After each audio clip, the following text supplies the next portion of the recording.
Uh, Peter Smith, welcome. Peter, we were talking about you. Barry Midori told a story of um, Junior, I believe. He had an accessible room and they came in to get free candy, but it led to a lot of communication and a building of a relationship of trust. And it led to me mentioning my visit with you and your office and noticing how nicely located it was. Every player came by, every player stopped in. I was so impressed with the atmosphere of your team. So um, I wonder if you could. I'm sure you know Stacy.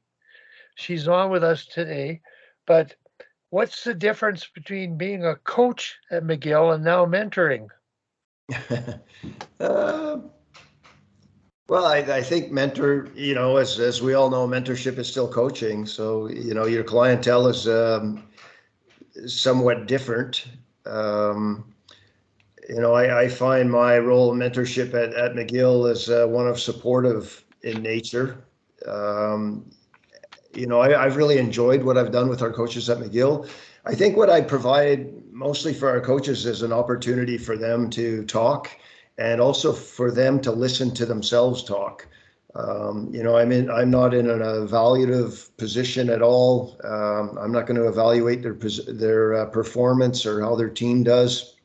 I'm just there to provide support. So I think that's I've really enjoyed that part. I don't have to evaluate them the way you do with players.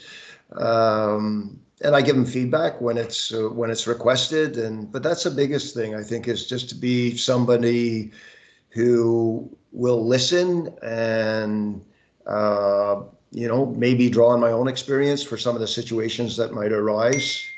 But you know what, Wally, there's the clientele has changed, and there's certainly a somewhat different approach. But I think coaching is coaching, and the big part of coaching is figuring out what your, as I call them, your clientele needs. And I've enjoyed that with the mentorship here at McGill.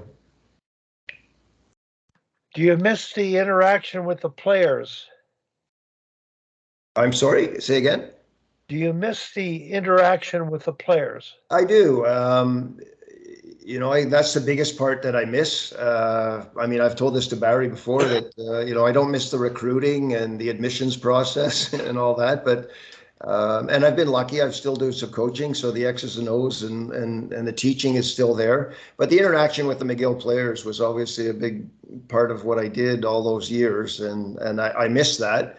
But I'm fortunate. I've built, really good relationships with our alumni, and some of the new players are on the team. I obviously don't know them as well.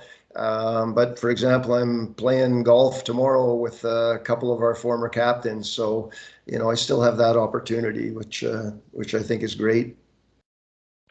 That's super.